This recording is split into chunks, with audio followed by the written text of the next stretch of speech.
자, 이번 시간은 교재 36페이지부터 시작을 하도록 하겠습니다. 자, 우리가 공부를 하는 것을 기본적으로 좀 정리를 하면서 보셔야 됩니다. 고객들의 은퇴 설계를 한다고 하더라도 좀 정리를 할 필요가 있다라는 겁니다. 자, 그래서 우리가 최초에 우리가 출발점은 뭐였습니까? 현금 흐름을 확보하는 부분이다. 현금 흐름 확보는 결론적으로 보면 고객으로 하여금 또 자신에게 있어서의 은퇴에 있어서의 소득을 만드는 것이다. 평생 월급을 만드는 것이다. 이렇게 얘기했습니다. 평생 월급은 어떻게 만든다고요? 3층 보장제도에서 만든다라고 얘기했고, 3층 보장제도에서 가장 중요한 것은 뭐라고요? 공적연금이다. 이렇게 얘기했습니다. 그래서 첫 번째 시간에 이제 국민연금에 대해서 살펴봤고요. 두 번째 시간에 이제 직역연금에 대해서 살펴보면서 기초연금도 같이 살펴봤었죠. 그러면서 거기에 따른 연계제도 이런 것들도 살펴봤습니다. 자, 그 다음에 세 번째 시간이죠. 지난 시간에는 우리가 뭘 봤습니까? 결론적으로 보면 그러면 공적연금을 어떻게 하면 많이 받을 것이냐라고 하는 전략, 그렇죠? 공적연금의 극대화 전략에 대해서 봤고요. 공적연금을 수령하는 과정에서 유의해야 할 사항 이런 것들을 보게 됐죠. 자, 그러면 이번 시간에는 뭘 볼 것이냐라는 거죠. 그렇습니다. 이번 시간에는 공적연금을 수령할 때 세제 및 절세 방안 이렇게를 보려고 합니다.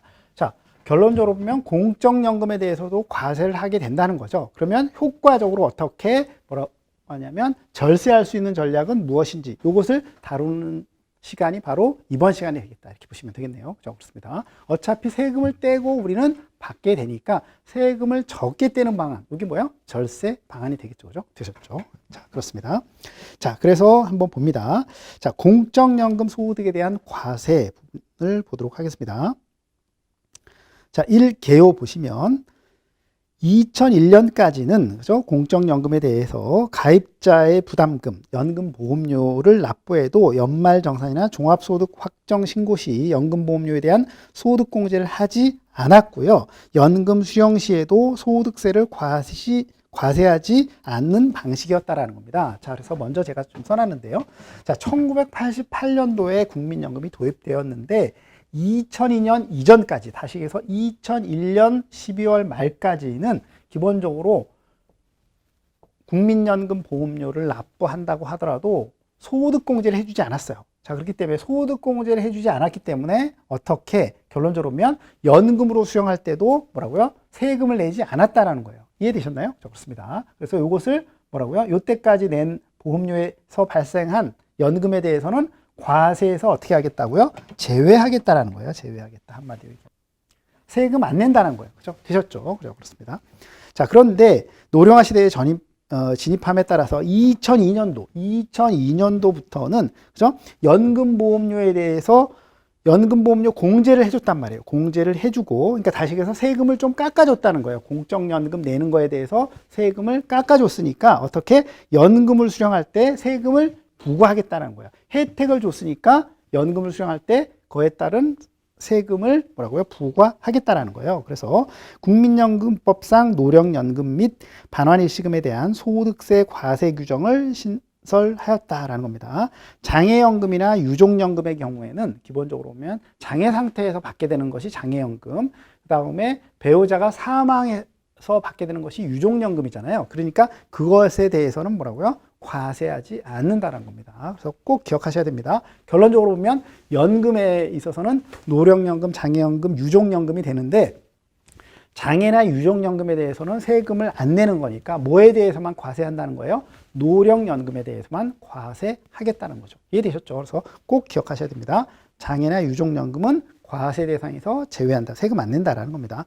노령연금에 대해서만 과세하게 됩니다. 그래서 표 1-8이 그런 내용을 얘기를 하고 있습니다. 그래서 다시 얘기해서 2002년 이전의 가입분에 대해서는 어떻게 하겠다고요? 그 소득공제 안 해줬으니까 연금으로 받거나 일시금으로 받거나 다 뭐예요? 과세 제외한다는 거예요. 그죠? 그런데 2002년 이후에 납입한 것에 대해서는 어떻게 해요? 과세 대상으로 보겠다. 왜? 이때 소득공제 해줬기 때문에 그에 따라서 기본적으로 보면 연금으로 받게 되면 연금 소득세를 과세하고 그 다음에 일시금, 다시 국민연금은 반환일시금이 되겠죠. 반환일시금에 대해서는 퇴직 소득세를 과세하겠다라는 겁니다. 그죠? 되셨나요? 됐죠. 그렇습니다. 자, 그렇게 보시고 2번 공적연금 소득의 과세 대상 금액의 계산이 되겠습니다. 그러니까 당연히 공적연금에서 과세 대상이 되는 건 뭐예요? 2002년 이후 가입분에서 발생한 연금에 대해서만 과세 대상이 된다. 이렇게 보시면 되겠습니다. 그래서 37페이지 보시면 과세 대상 금액이 나오고 있습니다. 그래서 과세 기간에 대한 연금 수령액 곱하기 결론적으로 보면 분모가 총 납입 기간의 환산 소득의 누계액 분의 분자가 과세 기준일 이후, 그죠? 납입 기간의 환산 소득의 누계액이 되겠습니다. 자, 그런데 여기 보니까 환산 소득이라는 말이 나오게 되죠. 그죠? 그렇습니다. 이건 뭐 깊이 있게 이해하실 필요는 없는데 다음 줄에 보시면 환산 소득이란 결론적으로 가입자의 가입 기간 중 매년의 기준 소득 월액을 연도별로 재평가해서 연금 수급 개시 전년도에 현재 가치로 환산한 금액입니다. 자, 읽어도 잘 무슨 얘기인지 이해 안 되시죠? 그죠? 그렇습니다. 예를 들어서 어떤 사람이 1988년부터 가입한 사람이 있다고 치자고요. 그런 분들 현재 연금 받고 있는 분들 많이 있죠. 그렇습니다. 자, 그렇습니다. 자, 그런데 그러면 1988년도에 예를 들어서 기준소득 월액이 나의 월급이 100만 원이었어요. 그 100만 원과 지금 2020년도에 100만 원이 같나요? 당연히 가치가 엄청나게 다르잖아요. 그러니까 1988년도에 기준소득 월액인 100만 원을 뭐라고요? 연금 수급 전년도의 금액으로 뭐라고요? 환산해 줄 필요가 있겠죠. 환산해 주는 거. 환산해 준 것을 다 더한 것이 뭐예요? 환산소득의 누계액이다. 이렇게 생각하시면 되겠습니다. 되셨죠? 무슨 취지인지는 이해되셨죠? 그렇습니다. 결론적으로 보면 물가 상승 이런 것, 그 사이에 물가 상승 이런 것들을 다 반영해서 합한 금액. 그것이 뭐예요? 환산소득의 누계액이다. 이런 개념이라고 생각하시면 되겠습니다. 뒤에서 여기서는 이제 계산을 한번 해보게 됩니다. 자, 그 다음에 나번에 보시면 그 외에 공적연금, 다시 해서 공무원, 군인, 사립학교, 교직원 연금, 별정 우체국 연금에 대해서는 이렇게 다음의 산식에 따라서 과세 대상 금액을 계산하게 됩니다. 자, 똑같은 방식입니다. 똑같은 방식인데 여기서는 뭐예요? 분모를 보게 되면 총 기여금, 내가 낸 총 기여금에 대한 납입 월수가 되겠습니다. 납입 월수분의 과세 기준일 이후에 기여금의 납입 월수가 되겠습니다. 그죠? 그렇습니다. 자, 그렇게 보시면 되겠습니다. 자, 그래서 다번에 보시면 과세 제외 금액입니다. 그러니까 거기는 이렇게 생각하시면 되겠습니다.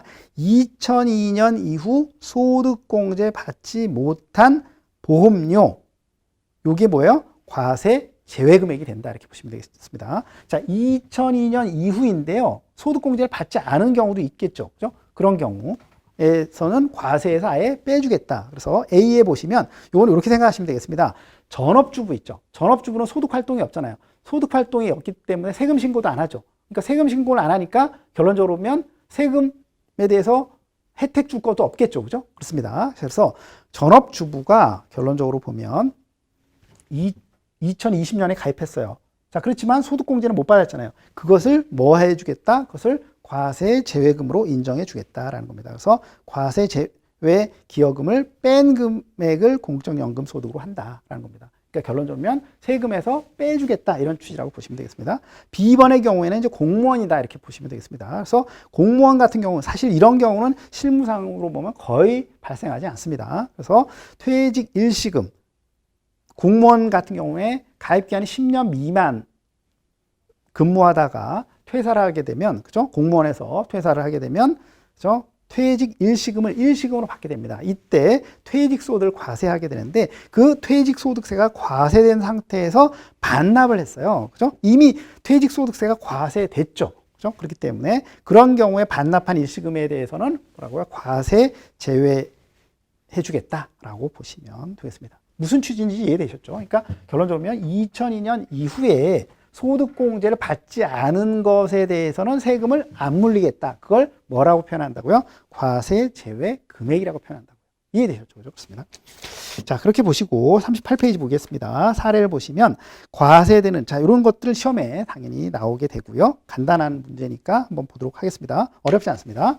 자, 별표 해놓으시고요. 과세되는 국민연금 소득금액의 계산 예시 이렇게 되어 있습니다. 자, 그래서 이채원 씨는 올해부터 결론적으로 올해 한 해 동안 1,000만 원의 국민연금을 수령했습니다. 자, 1,000만 원이 발생된 건 뭐예요? 다 이렇게 전체가 1,000만 원을 발생된 거예요. 그죠? 그렇습니다. 전체에서 연 받은 것이 올해 1,000만 원을 수령했습니다. 보험료 납입액, 환산소득 누계액, 소득공제 받은 금액이 다음과 같다라고 할 때 올해 과세되는 연금소득 금액은 얼마이냐라는 겁니다. 자, 그래서 2001년까지의 환산소득 누계액이 5억 원이고요. 2002년 이후에 환산소득 누계액이 다시 5억 원입니다. 그렇습니다. 자, 그러면 이렇게 되겠네요. 그죠? 보시면 지금 전체 받은 금액이 얼마예요? 1,000만 원입니다. 자, 1,000만 원입니다. 전체 받은 연금액이 얼마예요? 1,000만 원입니다. 1,000만 원에 대해서 어떻게 한다고요? 국민연금의 경우에는 37페이지에 총 납입 분모가 총 납입 기간에 환산소득의 누계액이 얼마라고요? 그죠? 10억 원이다 이렇게 얘기했습니다. 이제 숫자가 좀 많네요. 제가 그냥 10억이라고 쓸게요. 숫자가 0이 많으니까. 그리고 2002년 이후분이 뭐예요? 과세 대상이 된다고 했죠. 2002년 이후에서 발생한 연금에 대해서 과세 대상으로 한다고 했죠. 그게 얼마라고요? 5억이다 이렇게 얘기했죠. 그죠? 좋습니다. 자, 그러니까 얼마가 되겠습니까? 그죠? 2분의 1이 되겠습니다. 그러니까 과세 대상이 되는 연금은 얼마가 된다고요? 500만 원이 이렇게 되는 거죠. 그죠? 되셨나요? 됐죠. 그죠? 그렇습니다. 이렇게 보시면 되겠습니다. 되셨죠? 그렇습니다. 자, 보시면 되겠네요. 그죠? 너무 간단하죠? 그렇습니다. 이렇게 해서 계산하면 됩니다.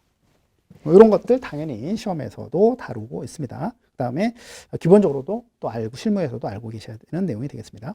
자, 2번에 보시면 연금소득 공제 및 연금소득 금액의 계산 이렇게 되어 있습니다. 자, 연금소득 금액이라고 하는 것은 과세 대상 총 연금액, 과세가 제외되고 비과세는 제외되는 거 빼고 과세상 총 연금액에서 연금소득 공제를 빼게 되면 연금소득 금액이 나오게 됩니다. 과세 대상 연금소득에서 뭘 빼면 연금소득 공제를 빼게 되면 뭐가 나온다고요? 연금소득 금액이 나온다. 이 얘기가 되겠죠.